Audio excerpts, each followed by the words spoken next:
आज हम milling machine के बारे में पढ़ेंगे कि मिलिंग मशीन क्या होती है, इसका वर्किंग प्रिंसिपल क्या होता है और इसका क्लासिफिकेशन कैसे किया जाता है।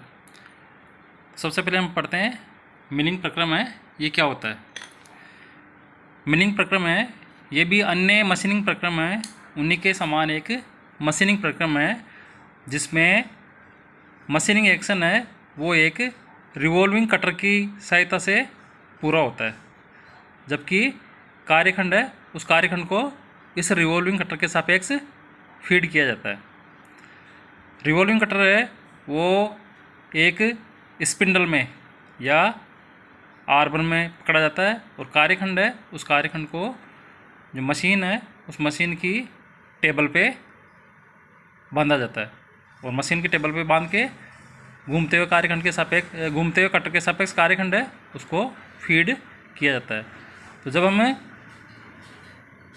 कार्यखंड को रिवॉल्विंग कटर के सापेक्ष फीड करते हैं तो रिवॉल्विंग कटर के जो टिथ है वो टिथ चिप्स के रूप में मेटल को उतार के रिक्वायर्ड शेप और साइज का कार्यखंड है वो प्रोड्यूस करते हैं।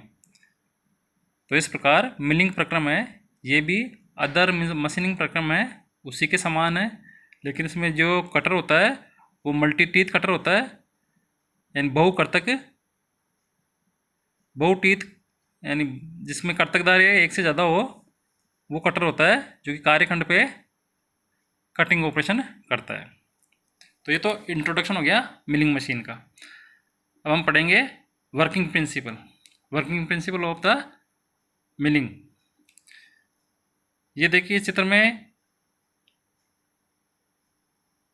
मिलिंग का वर्किंग प्रिंसिपल दिखाया गया है। इसमें कार्यखंड है, इस कार्यखंड को टेबल के ऊपर बांधा गया है। यह आपका वर्कपीस है, इस वर्कपीस को हमने टेबल पे लगा रखा है, मशीन की टेबल पे, और टेबल को प्रत्यागामी गति है वो दी जाती है, रेसिप्रोकेटिंग मोशन है वो दी जाती है। यह आपका कटर है, मल्टी टिथ कटर, बहुधार कर्तक है जिसमें कई कर्तक धार है वो बनी हुई है। इसको हमने कहाँ बांध रखा है? आर्बर पे। आर्बर एक स्पिंडल होती है, तो इस आर्बर के ऊपर कार्यखंड को बांध रखा है, आर्बर पे कटर को बांध रखा है। कार्यखंड को तो हमने टेबल पे बांध रखा है और कटर को आर्बर पे बांध रखा है। तो मेटल रिमूवल है, इसमें इसका प्रिंसिपल यही है कि इसमें कार्यखंड है, इस कार्यखंड को हम मजबूती से एक टेबल के ऊपर बांधते हैं और एक रिवॉल्विंग मल्टीटिथ कटर है जो कि स्पिंडल या आर्बर पे बांधा हुआ है, इसको हम घुमाते हैं। तो इस घूमते हुए कटर के सापेक्ष कार्यखंड को हम फीड करवाते हैं, जिसके कारण ये कटर इस कार्यखंड पे से चिप्स के रूप में धातु उतार के कार्यखंड को रिक्वायर्ड साइज है वो प्रदान करता है। वर्क है, इस वर्क को हम वर्टिकल डायरेक्शन में फीड कर सकते हैं, हॉरिजॉन्टल डायरेक्शन में फीड कर सकते हैं और क्रॉस डायरेक्शन में फीड कर सकते हैं। तो ये हो गया इसका वर्किंग प्रिंसिपल। अब हम चलते हैं स्पेसिफिकेशन क्या है मिलिंग मशीन का। मिलिंग मशीन का स्पेसिफिकेशन है वो यूजुअली इसकी टेबल की जो साइज होती है उससे दिया जाता है, यानी टेबल की लेंथ कितनी है और विड्थ कितनी है। डिफरेंट मैन्युफैक्चरर है इसको, इस साइज को डिफरेंट नंबर से डिनोट करते हैं, जैसे 0, 1, 2, 3, 4। तो इसमें प्रत्येक साइज है, प्रत्येक नंबर है वो एक पर्टिकुलर स्टैंडर्ड साइज है उसको डिनोट करता है। The size of a milling machine is usually denoted by the dimension, यानी length and width of the table of the machine. Different manufacturer how denote the size by different number 0, 1, 2, 3, 4, 5। ठीक है, तो ये प्रत्येक number है वो एक particular standard size है उसको डिनोट करता है। साथ ही साथ जो मैन्युफैक्चरर है वो इस साइज के अनुसार पूरा लिटरेचर है वो खरीदने वाले को प्रोवाइड कराता है, जिससे कोई कन्फ्यूजन ना हो। इसके अलावा अदर मेन स्पेसिफिकेशन है जो मशीन को स्पेसिफाई करने के लिए आवश्यक है, वो है आपकी ड्राइविंग मोटर है उसका horse power, spindle speeds, feed and the drive. तो ये और मेन आइटम्स है जो मशीन को स्पेसिफाई करने के लिए आवश्यक है। तो ये आपका हो गया साइज एंड स्पेसिफिकेशन। अब हम चलते हैं types of milling machine. Milling machine कितने प्रकार की होती है? तो मिलिंग मशीन है वो लार्ज वेराइटी में डिफरेंट टाइप्स की अवेलेबल है, लेकिन जो मेन टाइप्स है वो निम्न प्रकार से है।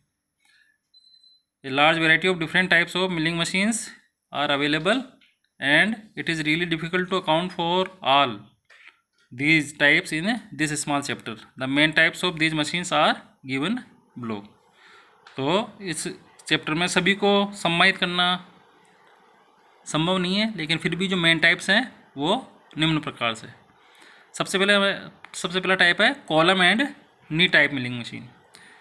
कॉलम और नी टाइप मिलिंग मशीन है, ये जनरल पर्पज़ मशीन है जिसमें कि केवल सिंगल स्पिंडल होती है, एक स्पिंडल होती है। These machine are all general purpose machines and have a single spindle only, एक ही स्पिंडल होती है।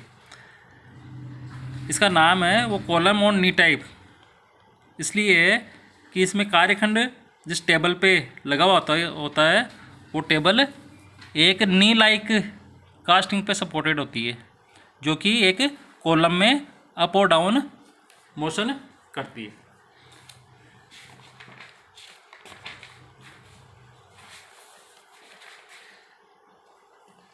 ये आपकी column and knee type milling machine है। तो इसमें ये टेबल है आपकी, ये टेबल किस पे लगी हुई है? एक नी लाइक कास्टिंग पे लगी हुई है। ये नी है, इसकी संरचना नी के आकार की होती है और ये नी है, ये इस कॉलम में ऊपर और नीचे गति कर सकता है, इसलिए इसका नाम हो गया column and knee type milling machine. तो इसमें जो टेबल है वो टेबल जिसके ऊपर की कार्यखंड लगा हुआ है ये एक नी पे सपोर्टेड होती है और ये नी है इस कॉलम में ऊपर और नीचे गति करता है, इसलिए इसका नाम हो गया column and knee type milling machine. ये आपका आर्बर है, आर्बर में कटर लगा हुआ है, तो कटर के सापेक्ष इस कार्यखंड को लाने के लिए इस नी को हम ऊपर और नीचे चलाते हैं। तो ये हो गया आपकी column and knee type milling machine. यह मशीन स्पिंडल की पोजीशन और टेबल मूवमेंट के आधार पे निम्न प्रकार से और क्लासीफाई की जाती है, depending upon the spindle position and table movement. Spindle की पोजीशन और टेबल मूवमेंट के आधार पे इनको हम निम्न और प्रकार से भी क्लासीफाई कर सकते हैं। कौन कौन सी होती है वो? सबसे पहले है हैंड मिलिंग मशीन, दूसरी है प्लेन और हॉरिजॉन्टल मिलिंग मशीन, तीसरी है वर्टिकल मिलिंग मशीन, चौथी है universal milling machine and last है ओमनिवर्सल मिलिंग मशीन। तो आपकी स्पिंडल की पोजीशन और टेबल मूवमेंट के आधार पे हम इनको फर्दर क्लासीफाई कर सकते हैं। तो ये आपकी सबसे पहले column and knee type milling machine, जिसमें मशीन की टेबल है वो एक नी लाइक स्ट्रक्चर है, उस पर आलंबित है और उस नी को हम कॉलम के सापेक्ष ऊपर और नीचे चला सकते हैं। तो ये column and knee type milling machine. इसके बाद नेक्स्ट है फिक्स बेड टाइप और manufacturing type. Fix bed type milling machine, fixed bed type milling machine है, इसकी संरचना कॉलम और नी टाइप मिलिंग मशीन की तुलना में ज़्यादा मजबूत, भारी और लार्जर इन साइज में होती है। यानी ये कॉलम और नी टाइप मिलिंग मशीन होती है उससे ज़्यादा more sturdy, rigid, heavier in weight and larger in size. तो उसके अपेक्षा ये ज़्यादा जटिल होती है, रिजिड होती है, वजन में भारी होती है और लार्जर इन साइज में बड़ी होती है। इसलिए ये टूल रूम के लिए सूटेबल नहीं है, not suitable for tool room work, क्योंकि टूल रूम में हमें छोटी मशीनों की आवश्यकता होती है और ये मशीन बड़ी और भारी है, इसलिए टूल रूम के लिए सूटेबल नहीं है। ये जो मशीनें होती है ये अधिकतर ऑटोमेटिक या सेमी ऑटोमेटिक होती है, और इनमें सिंगल स्पिंडल भी हो सकती है और मल्टी स्पिंडल भी हो सकती है। जो कॉमन ऑपरेशन इस मशीन पे किए जा सकते हैं वो है आपके slot cutting, grooving, gang milling and facing. तो ये मशीन होती है, इस मशीन में नी नहीं होता है बल्कि फिक्स बेड होता है। तो ये मशीन आपके इस प्रकार की होती है, fix bed type milling machine. इसमें ये जो टेबल है जिसके ऊपर कार्यखंड रखा हुआ है, ये एक फिक्स बेड पे रखा हुआ है। जो फिक्स बेड है ये फिक्स होता है, नी की तरह ऊपर और नीचे नहीं होता। तो ये आपका आर्बर है, आर्बर के ऊपर कटर लगा हुआ है। तो कटर को इस कार्यखंड के सापेक्ष सही स्थिति में लाने के लिए ये स्पिंडल हेड है, इस स्पिंडल हेड को हम ऊपर और नीचे चलाते हैं। अर्थात इसमें स्पिंडल हेड है, उस स्पिंडल हेड को हम ऊपर और नीचे चलाएंगे। टेबल है वो आपकी इस फिक्स बेड पे स्थिर रहेगी। अब इसमें आपकी सिंगल स्पिंडल लगी हुई है, इसके अलावा इसमें इस सिंगल स्पिंडल के बजाय एक से ज़्यादा स्पिंडल भी हो सकती है। जिस प्रकार column and knee type milling machine है, इसको हम फर्दर क्लासीफाई कर सकते हैं। इसी प्रकार fix bed type milling machine है, इसको भी हम फर्दर क्लासीफाई कर सकते हैं। तो इसका फर्दर क्लासिफिकेशन इस प्रकार से है। सबसे पहले प्लेन टाइप। प्लेन टाइप है, इसमें केवल सिंगल हॉरिजॉन्टल स्पिंडल होती है। फिर डुप्लेक्स टाइप, इसमें डबल हॉरिजॉन्टल स्पिंडल। फिर ट्रिप्लेक्स हेड है, इसमें दो तो हॉरिजॉन्टल स्पिंडल होती है और एक वर्टिकल स्पिंडल होती है।